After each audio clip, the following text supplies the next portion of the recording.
Top quality और consistent performance के लिए सिर्फ सिल्वर पंप्स। टॉप क्वालिटी और कंसिस्टेंट परफॉर्मेंस के लिए सिर्फ सिल्वर पंप्स, नाम याद रखना।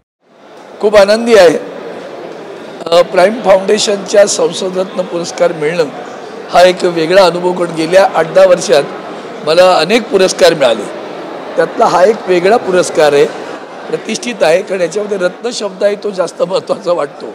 आणि म्हणून मला त्या पुरस्काराबद्दल आनंद व्यक्त करताना एक गोष्ट जरूर सांगायची आहे की या प्रसंगी मी वंदनीय हिंदू हृदय सम्राट शिवसेना प्रमुख श्रीमान बाळासाहेब ठाकरे यांच्या प्रति कृतज्ञता व्यक्त करतो, त्यांना विनम्र अभिवादन करतो। त्यांचे आशीर्वाद नसतं तर अरविंद सावंत कुठे असता असा प्रश्नही मनालाही विचारतो। आणि त्याच वेळेला आदरणीय उद्धवजी ठाकरे साहेब पक्षप्रमुख आमच्या, त्यांनी मला जर लोकसभेला संधी दिली नसतं तर मी कुठे असतो। त्यांनी दिलेली संधी, लोकांनी निवडून देणं, त्या जनतेनं दिलेला प्रतिसाद, या सगळ्यांप्रती अतिशय भावपूर्ण कृतज्ञता व्यक्त करतो आणि हा पुरस्कार त्यांच्याप्रती अर्पण करतो। मुळात तसं आहे की या पुरस्काराला जी प्रतिष्ठा प्राप्त झाली ती मुळात या प्राइम फाउंडेशन हे कार्यक्रम सुरू केल्यानंतर एकदा तत्कालीन महामहिम राष्ट्रपती स्वर्गीय अब्दुल कलाम आले आणि त्यांना ही संकल्पना खूप भावली आणि ती भावल्यानंतर प्राइम फाउंडेशनचं नाव पण मोठं झालं आणि पुरस्काराचं पण नाव मोठं झालं। आणि म्हणून कलामांचे आशीर्वाद लाभलेला हा कार्यक्रम आहे, त्याच्यामुळे त्याचा एक वेगळा आनंद मला मिळाला। आणि म्हणून ज्युरीज असू द्या, जे कोणी ज्युरीज आहेत ज्यांनी आम्हाला निवडलं ते, आणि हे प्राइम फाउंडेशनचे श्रीनिवास आणि आमची प्रियदर्शनी रावल भगिनी यांनासुद्धा मनापासून धन्यवाद देतो।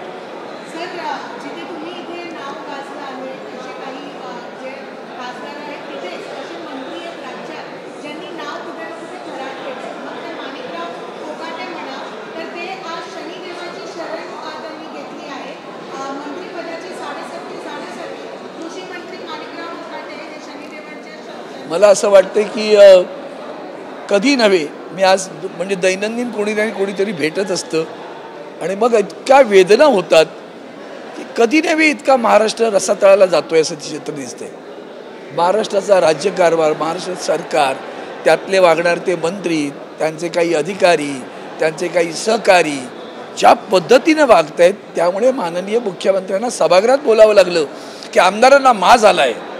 हा माज कशातनं आला याचं आत्मपरीक्षण माननीय मुख्यमंत्र्यांनी पण करायला हवं, कारण यांच्या सगळ्या गुन्हेगारीवर, गुंडगिरीवर आपल्याकडनं पांघरून टाकलं जातं, हेही तितकंच खरं आहे।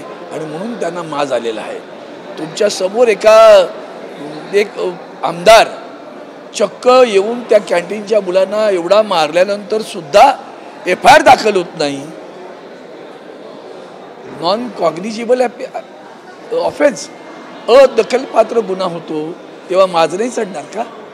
याचं पण आत्मपरीक्षण करा। कधी नव्हे ते त्या संबंध प्रांगणात मारामाऱ्या सुरू झाल्या, अतिशय लांछनास्पद आहे। आणि मंत्र्यांच्या अवतीभोवती, त्यांच्या अनेक सहकाऱ्यांच्या अवतीभोवती फिरणारी सगळी माणसं, माझं तर म्हणणं मीडियामध्ये सगळे चिरे दिसत असतात, त्यातले 307चे गुन्हेगार आहेत, काही वॉन्टेड लोक आहेत, हे फिरत असतात बिंदास गाडी बरोबर त्यांच्याबरोबर, माझ एवढा कुणालाही तर मारतात। ही जे काय घडतंय ना, हे महाराष्ट्राला लांछनास्पद आहे। कुठे ह्या नेऊन ठेवला महाराष्ट्राचा प्रश्न एकदा विचारला होता, आज त्यांनाच हा प्रश्न जनता विचारते, तुम्ही कुठे नेऊन ठेवला आहे महाराष्ट्र? मात्र हिंजवाडीमध्ये अजित पवार अधिकाऱ्यांना जागतात, पण नेत्यांवर कारवाई कधी करणार असा हा प्रश्न? मला वाटतं मी तेच बोललो, याच्यापेक्षा वेगळं बोलण्याची गरज आहे असं मला वाटत नाही। ती होत नाही म्हणून तर माज आलाय ना। आणि परवा तुम्ही एका तुमच्या अध्यक्षाला काढलं, त्यांनी मारहाण केल्यानंतर अजित पवार साहेबांनीच काढलं ना, मग का काढलं? मग कुठून आली ही मस्ती? ती मस्ती आलेली आहे।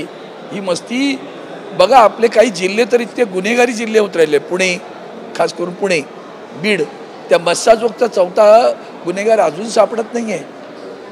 तुम्ही सगळेजण नवीन रोज घटना घडली का मागचं पुसून जातं, त्याचं ते मन विदीर्ण करणारं, त्याला ज्या पद्धतीने मारलंय ना, अघोरी पद्धत, इतक्या निगरून पद्धतीनं, ते आजही डोळ्यापासून पुसलं जात नाही। बरं, तो 4था गुन्हेगार कुठे आहे? तो आजही सापडत नाही आहे, तो जिवंत आहे का? असे अनेक प्रश्न मनाला येतात। काल पुन्हा त्या मुंडेचं प्रकरण झालेलं आहे, आता हर्षद पाटीलांनी आत्महत्या केली, ही काय महाराष्ट्राला भूषण देणाऱ्या घटना आहेत का? या भूषणावर घटना आहेत।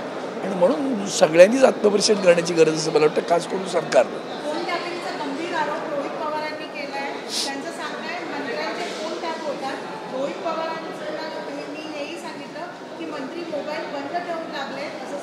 म्हणूनच त्यांना BSNL MTNL नको आहे.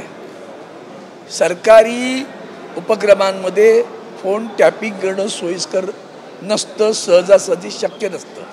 एखादा अधिकारी भ्रष्ट निघू शकतो. फोन जर त्यांना ऑफिशियल टॅप करायचं तर पोलिसांची परवानगी, रिसर नोटीस देऊन करावं लागतं. खाजगी उद्योग कुणाचाही DCR मिळू शकतो तुम्हाला, काय वाटेल ते करत असतात आता. त्यामुळे हे जे सुरू आहे ना त्यात नाविन्य काही नाही. आमचेही फोन असतील, आम्हाला कल्पनाही नाही, आम्ही परवाही करत नाही त्या सगळ्याची. शेवटचा प्रश्न, तुम्ही मुंबईतून आहात. 26 जुलै आज महापूरला 20 वर्ष पूर्ण होतात. डॉक्टर माधवराव चितळे समितीची शिफारस आहे की अजूनपर्यंत अंमलबजावणी झाली नाही आहे, नुसतं कागदावरच आहे. मुंबई अजूनही धोक्यात आहे असं. मुंबई काय उभा महाराष्ट्र धोक्यात आहे. साधा घ्या ना, मुंबई गोवा रस्ता. इतके पैसे करून चंद्रावर गेलो तेवढ्या पैशात आम्ही. रस्ता नाही होत आहे आमचा. तुम्ही काय करताय, रोज नवीन काहीतरी हे बघा, रोमॅन्टिसिझम ज्याला इंग्रजीमध्ये शब्द आहे, की असं काहीतरी दाखवा. हा पूल बांधला, तो पूल बांधला, कोसळले किती ते पण सांगा ना जरा. बांधता कधी आणि कोसळतात कधी? इतके पूल देशात कोसळले आहेत आता, गुजरात बिहारपासून, आणि किती माणसं मेली.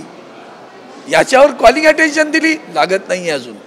मी विमान अपघाताची कॉलिंग अटेन्शन दिली आहे, मी रेल्वे अपघातांची कॉलिंग अटेन्शन दिली आहे, लागत नाही. लक्षवेधी दिल्लीमध्ये तर कधी लागलेले आठवतात का बघा तुम्ही. म्हणजे नियम आहेत कागदावर, लागत नाहीत बरं का. हेही लक्षात घेतलं पाहिजे आपण. धन्यवाद.